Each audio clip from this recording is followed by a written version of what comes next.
кіші жүз, біздің сіңіліміз, Гүлсана. Қазақстанда біздің Астанада известный.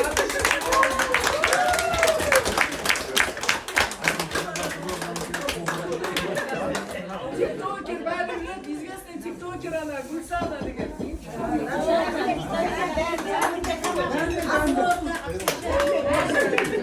Арнайы дайындап қойған сияқтысыз ғой. Әкелген жігіттер Қызылорданікі.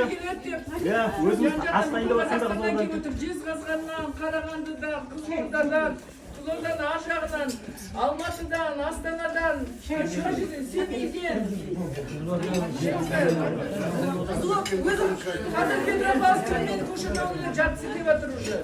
Қайдан туысқандары. Өзім Қызылордалықпын, нағашыларым Семей, Найман.